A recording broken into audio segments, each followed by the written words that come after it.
13 minutos. Vamos a cambiar de tema y ahora hablemos de la inclusión social. Es la semana número 12 de la inclusión social.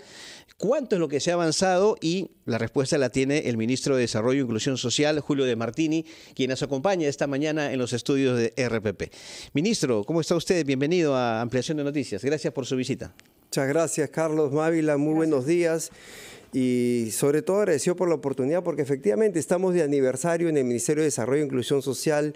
Cumplimos 13 años de la existencia del Ministerio y por supuesto esto siempre se celebra a partir de la ahora 12ª Semana de la Inclusión, ¿no? ¿Cuánto se ha avanzado en este tema, ministro? ¿Cuánto hay de avance en el fortalecimiento de políticas públicas de desarrollo e inclusión social para avanzar justamente en la lucha contra la pobreza? Se ha avanzado mucho y lo voy a graficar de la siguiente manera, Carlos. La creación del Ministerio de Desarrollo e Inclusión Social fue una buena apuesta por el Estado, pero después de una década ya se necesitaba darle un nuevo giro, una nueva mirada sobre las intervenciones para la protección social y el desarrollo. En ese sentido, recordar que nosotros, y lo he venido informando en este espacio importante, aprobamos, ni bien entramos al gobierno, una nueva política de desarrollo e inclusión social que cambia la mirada de la pobreza. Ahora, la pobreza en el mundo no solamente se puede calcular a partir de lo monetario. Ahora hay una multidimensionalidad de la pobreza, que son factores de brechas que no se han cerrado, agua y saneamiento, educación, salud, etc. Esta política en el Perú, como nunca antes, mira eso. El año pasado hemos dado un paso adicional, que es empezar a trabajar los indicadores para medir esto. Lo estamos haciendo con el Instituto Nacional de Estadística. Hemos recibido un apoyo internacional sobre esto y sobre todo un reconocimiento de lo que quiere el gobierno y el Estado en el Perú, empezar a desarrollar y a solucionar el problema de fondo.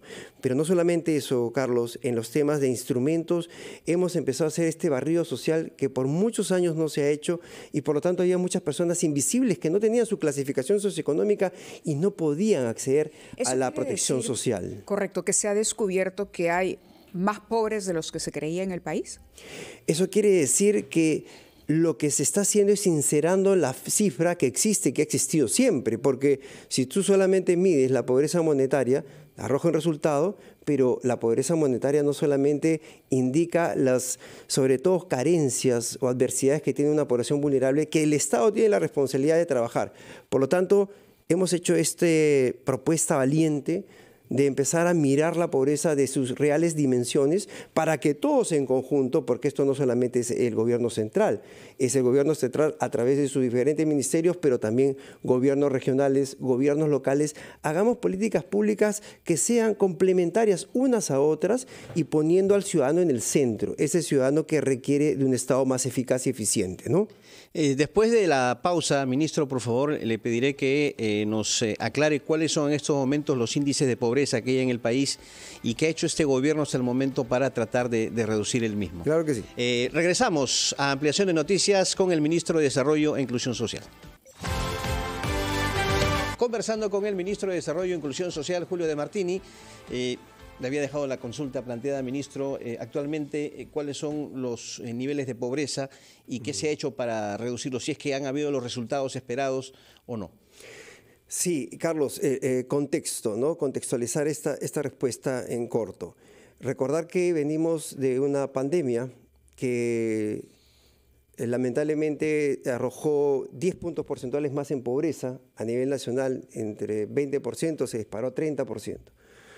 Luego se ha ido estabilizando el país y tuvimos otro choque el 2021 al 2022, perdón, 2022, tuvimos el choque de las protestas sociales, tuvimos el choque del Yaku, las acciones que tuvimos que fortalecer para la prevención del niño, posible niño, que felizmente no se dio. Entonces, todo eso arrojaron un nivel de pobreza este 2023, medido el 2024, de 29% aproximadamente, donde había una pobreza extrema de bordeada a los 5%.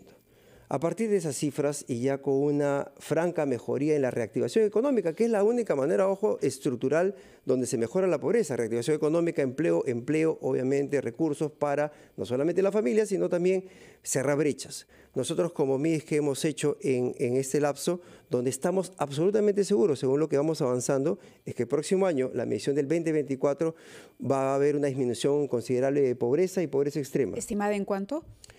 Yo creo que todavía sería muy apresurado en decir una estimación. ¿Por qué? Porque estamos en el crecimiento más allá del 3%, estamos consolidando el 3%, esperemos que sea mucho más. Y con eso la reducción de la pobreza yo creo que va a tener una Pero también hay quienes importante. dicen que no se llegaría a ese 3%. Por eso es que nosotros estamos trabajando sobre las acciones que van a asegurar esto de tal manera que, por ejemplo, como MIDIS, Acciones, por ejemplo. cierre de brechas en pensión 65, 200.000 adultos mayores más que este año, como nunca otro, van a tener ya tienen su pensión 65 y el próximo año un aumento de esta pensión 65 en 100 soles. Eso hace una diferencia considerable cuando se trata de medir sobre todo la población adulto mayor que está en estado de pobreza extrema. Pero no solamente eso, estamos hablando también de la reactivación de los centros poblados, distritos pequeños a partir de FONCODES en el MIDIS. Estamos inyectando nuevamente la infraestructura social, dando empleo, pero a la vez este círculo productivo en estos lugares más alejados, reactivándolos a partir de sus muros de contención, caminos carrozables. Entonces, son estrategias que impactan directamente. ¿Lo está haciendo el MIDIS directamente? Correcto. A partir de nuestro programa FONCODES, que es un programa histórico, pero que se le había recortado esta intervención en infraestructura social, la hemos recuperado gracias a la decisión del gobierno de la presidenta Boluarte, y ahora estamos interviniendo no solamente ya en caminos carrozables y vecinales, les comento que vamos a entrar a la pobreza urbana. Eso era parte de transportes o de vivienda. Claro. En parte, solo que la brecha, sobre todo del tejido social más vulnerable, muchas veces no se atendía por estos sectores que, claro, tienen también responsabilidades sobre la gran obra de infraestructura. Por eso es que nosotros hemos recuperado esta función, trabajando con ellos, obviamente, para que esté bien mapeado el cierre de brechas, y estamos trabajando... Ese es un cambio incorporado por el gobierno de la presidenta Correcto, Dina Boluarte. Vale el comentario, la respuesta que nos ha dado para preguntarle, porque se habló de la fusión precisamente de varios ministerios y hasta ahora no hemos conocido. Usted nos dice hoy, pero cuando uno... escucha, estamos también invirtiendo en caminos, en la solución de brechas, uno dice, pero el MIDIS, ¿qué tiene que ver exactamente con eso? Hay una nueva organización en el Ejecutivo sin que hayamos conocido la mayoría de los ciudadanos, por ejemplo, que en efecto se concretaron las fusiones de algunos ministerios como se anunció en el mensaje de la Presidenta de la República. Vamos a llegar a fin de año y no hay novedades al respecto. Acá hay que recordar dos cosas fundamentales, Mávila, para contestar tu pregunta. El Ministerio es de Desarrollo e Inclusión Social. Ajá. Dos grandes brazos. La protección social, que es todas aquellas políticas a partir de los programas sociales que generan este apoyo directo a los más vulnerables y los más pobres. Pero el otro brazo es el desarrollo social. El desarrollo social que se tiene que articular con los otros sectores. Y ahí es donde nosotros trabajamos con todos los ministerios, con agua y saneamiento, a partir de vivienda, con transportes y los caminos. Y entonces en este ámbito del desarrollo nosotros intervenimos en la población más necesitada. Esta infraestructura social en caminos carrozables, vecinales, muros de contención, escaleras que vamos a hacer en los cerritos, es una intervención sobre todo en la pobreza extrema, ¿no? Recuperar esos activos para que el desarrollo económico nacional también llegue a centros poblados, distritos de pobreza rural, pero adicionalmente, y esta es otra incorporación del gobierno de la presidenta Boluarte a partir del Ministerio de Desarrollo e Inclusión Social, la estrategia contra la pobreza urbana, que ha sido invisible por años y que la tenemos acá unos minutos. La que más ha crecido. La que más ha crecido. Estamos hablando de 26% de pobreza urbana y por eso ya nos hemos enfocado en hacer esta estrategia multisectorial e intergubernamental. ¿Cuál va a ser el eje de esa estrategia? Porque ahí toca un punto importante. ¿Cómo va a ser o cuál va a ser la columna vertebral de la lucha contra la pobreza urbana? También dos campos fundamentales, nuevamente. En el ámbito de pobreza urbana tenemos una protección social que muchas veces no llega por la clasificación socioeconómica. Por eso, desde el año pasado a estamos haciendo un barrido social hemos ya identificado más de 2 millones de personas, muchos de ellos no tenían clasificación económica porque estaba en una pobreza urbana que muchas veces no es visual, ¿no? La tenemos cerca. Pero adicionalmente, eso, Mabel, la otra es justamente el fortalecimiento de las capacidades de esas personas a partir del Ministerio de Trabajo y Promoción del Empleo con sus programas sectoriales, el mismo MIDIS que estamos haciendo emprendimiento mujer con las ollas comunes, con los comercios populares para que ellos tengan activos y pequeños emprendimientos que reactiven su economía urbana, ¿no? Ministro, quería aprovechar la oportunidad para consultarle sobre otros temas de coyuntura, ¿no? A ver, usted, miembro del Ejecutivo, ¿no considera o no cree que el gobierno ha quedado muy mal parado luego del anuncio que se hizo de la captura de supuestamente el mando número 2 de Sendero Luminoso y después el Poder Judicial tuvo que corregir eso y decir que no era la persona, ¿no? que el ministro anunció y tuvo que liberarlo? O sea, ¿no cree usted que aquí ha habido un gran error del Ejecutivo que debe reconocerlo? A ver, para empezar, recordar, Carlos, y bien solicitado, y yo creo una medida que se ha dado de manera coordinada, estamos en muchos distritos de Lima Metropolitana en estado de emergencia. Por lo tanto, cuando estamos en estado de emergencia, todos los ciudadanos nos sometemos a acciones especiales de la Policía Nacional, y una de ellas es la identificación. En ese contexto, esa es la información que yo manejo y puedo dar fe, es que la Policía Nacional informó al ministro del Interior un procedimiento regular y la detección de este ciudadano que tenía sendos antecedentes y tenía obviamente problemas en el procedimiento de identificación. Pero no era la persona que estaba siendo requisitoriada. O sea, el ministro salió y dijo, es el mando número 2 de Sendero Luminoso. Lo anunció con bombos y platillos. Sin embargo, después se descubrió que no era. O sea, ¿de quién es el error acá? A ver, ¿Por qué el Ejecutivo no reconoce un error que se ha cometido? No, yo creo que más allá de las varias versiones, porque esto ha corrido, yo lo que quiero centrar es lo siguiente, Carlos. Acá había un procedimiento regular en estado de emergencia. La información que nos dio el ministro es de que se había capturado a esta persona, que era el hermano del mando número 2, y por lo tanto se tenía que seguir un procedimiento porque tenía todavía indicios de órdenes de captura. Entonces, perdón, el ministro dijo, es el mando número 2, lo dijo aquí en RPP. Yo particularmente tengo la información que recogimos en el Consejo de Ministros de que era un procedimiento a partir del hermano de esta persona. Pero lo que dijo acá fuera que él era el mando número 2. Lo dijo sin embargo, RPP, Carlos, yo estoy seguro, que la Policía Nacional en estos procedimientos es una policía que tiene una expertise y que luego de hacer el procedimiento regular, pues como ha sucedido, si la persona no tiene la requerida... ¿Usted no hubo error entonces? No, entiendo yo que no hubo error. Yo no puedo hablar sobre el ministro del Interior, que él seguro lo ha informado. Yo lo que entiendo es que bajo un procedimiento, si la persona no tiene las requisitorias que se señala, pues esa persona tiene que seguir con su vida. El Poder Judicial. Pero no estamos hablando de cualquier persona tampoco, claro, ¿no? Intervino el Poder Judicial para la liberación de esta persona que había sido detenida.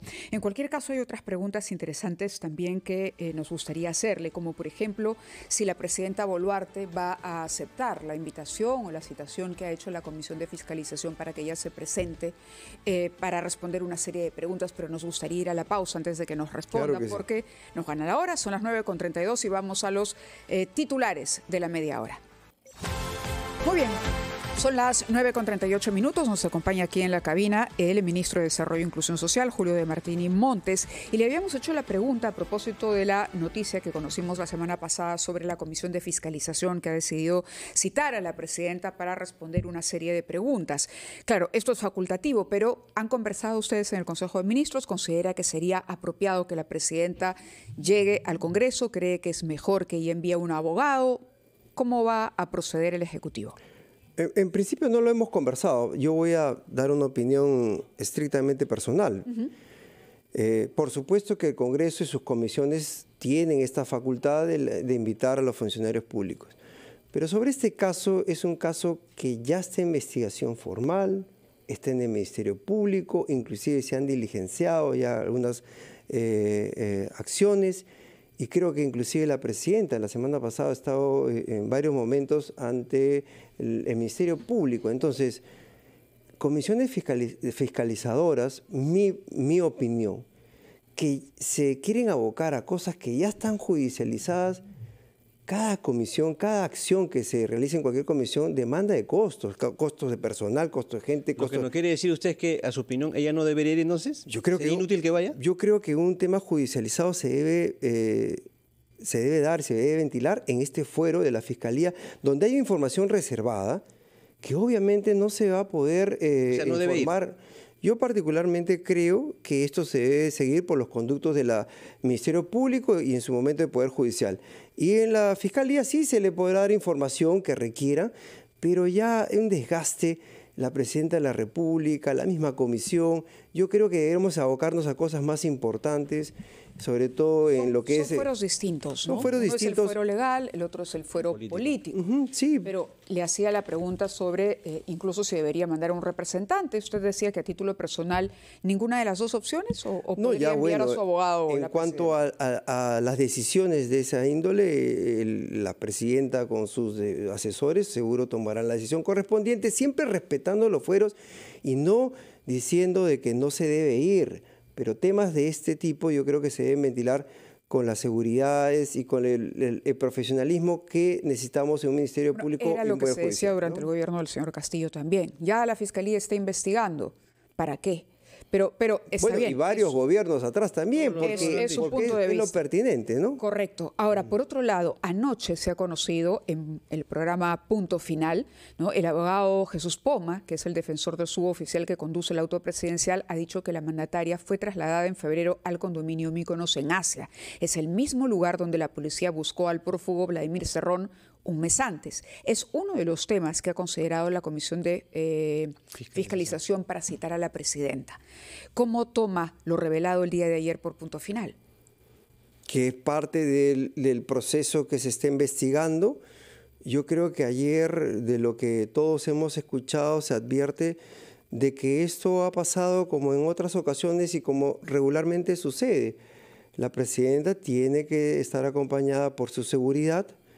Si la presidenta o cualquier presidente toma la decisión de pasar la noche en un lugar que no es su domicilio, pues la seguridad la va a acompañar, como pasó, porque lo que se ha señalado es que ellos han estado, ¿no es cierto?, en una instalación de un servicio. Fue trasladada al condominio Grifo, ¿no? Mykonos. Entonces, y ya lo otro, nuevamente, los temas familiares y personales, como también se ha dicho, son en estricta reserva de temas familiares y personales que la presidenta, estoy absolutamente seguro, en las diligencias... ¿Que había familia de la presidenta en el condominio? No, lo que hemos escuchado ayer. Yo obviamente no he conversado con la presidenta y la verdad preguntar estos temas de temas estrictamente personales de la presidenta, yo creo que eso queda en ese ámbito y por supuesto... Si hay una investigación, la presidenta seguro dará la información en la reserva que se tiene que tener en estas investigaciones. Ministro de Martínez, usted dice, son los temas estrictamente personales, pero cuando uno se convierte en funcionario público, ¿correcto?, cuando uno asume la responsabilidad, sobre todo el cargo de la presidencia de la República, hay que sacrificar incluso la vida personal porque el cargo así lo impone. Cualquier aspecto de la vida personal pasa a ser de asunto público. Recordemos la casa de Zarratea, ¿no? El señor Castillo decía que él iba a visitar a su familia, a un compadre de su pueblo, a tomar sopa, en fin, pero eso no puede ser justificación. Las agendas de los presidentes son de dominio público porque el cargo que ocupan no es cualquier ciudadano. No sé si ustedes lo tienen claro. Tiene que rendir cuentas a la población. Lo tenemos absolutamente claro, todos nosotros, quien habla también. Pero eso no quiere decir que tengamos un espacio también de vida personal y familiar, que si nos requieren por algún motivo información, la vamos a tener que señalar. Es lo que está sucediendo acá. Pero eso no es una información pues, que tiene que ser ventilada en todos los fueros, en todos los espacios, porque también pertenece, aún siendo funcionarios públicos, un espacio privado. Una última personal, palabra, ¿no?, sobre el paro del 23 que han convocado los transportistas. El Congreso ha hecho unos cambios a la norma, en fin. Quisiera preguntarle, a pesar de todo, los transportistas, hay un sector que ha dicho que sí va al paro. Y ahora nuestro compañero Mariano Calvera recogía el testimonio de otros que han dicho que ellos no van a parar porque ya cumplieron con el pago de cupos. Bueno, yo particularmente creo que toda paralización, yo creo que es un golpe al desarrollo del país, aún puede estar debidamente justificado. Sin embargo... ¿En este caso estaría? Bueno, hay cierto sector de la población que requiere, ¿no es cierto?, que se fortalezca el tema, que para todos es importante, que es la seguridad ciudadana. Sin embargo, yo creo que hay una reflexión ahí en el tema de los transportistas. Estamos hablando de los sectores del transporte formal que han señalado que ellos no van a parar. Y luego estamos normalizando una palabra que escucho recurrentemente. Hay otro sector de transporte informal que dice que sí van a parar. Oigan, yo quiero hacer la reflexión. Transporte informal. Lo que yo sí exhorto a los transportistas supuestamente informales, que lo primero que deberían hacer es formalizarse, porque nosotros deberíamos saber quiénes son, cuántos son, porque muchas veces la informalidad genera inseguridad ciudadana. Entonces yo creo que lo primero que debemos pedir a todos por igual es esta formalización de los transportistas y adicionalmente a eso también hacer esa exhortación de que el Perú no puede parar, de que hay las personas que quieren trabajar y que el desarrollo del país depende de la reactivación económica, que en estas manifestaciones no ayudan mucho y le hacen juego justamente a los anarquistas que quieren desorden y problemas permanentes. La seguridad ciudadana no se va a arreglar de esa manera. Una pregunta que se me ha quedado en el tintero, como se dice, en el caso del ministro del Interior y lo de Quispe Palomino. Hay quienes consideran que tras esto el ministro debería dar un paso al costado, asumir su responsabilidad política. Y segundo, que él también debería salir a pedir disculpas públicas. ¿Usted qué opina al respecto? ¿Cree que debe hacerlo? Carlos, la evaluación de todos nosotros los ministros, más allá del fuero personal, es constante y permanente. Le pido en concreto en ese caso, o sea, del ministro del Interior, asumir esa responsabilidad o pedir disculpas públicas. Solamente eso. Son dos cosas que el ministro, como cualquier otro ministro, tiene que evaluar e informar públicamente. Nosotros los ministros, yo particularmente haría muy mal en referirme a un colega que estoy viendo el trabajo que está haciendo, porque está haciendo un trabajo muy esforzado, que no lo han hecho anteriormente. No solamente estoy hablando de los exministros, que han sido muy buenos del régimen, no me responde la pregunta, sino de otros tantos regímenes anteriores que no han hecho un trabajo que está haciendo él. Por lo tanto, y te respondo de esta manera, cada decisión de esta índole tiene que ser exclusivamente de tema personal. Yo mal podría ser de decir o pretender decir lo que tiene que hacer un colega, ¿no? Muy bien, muchísimas gracias al ministro De Martini por haber estado con nosotros.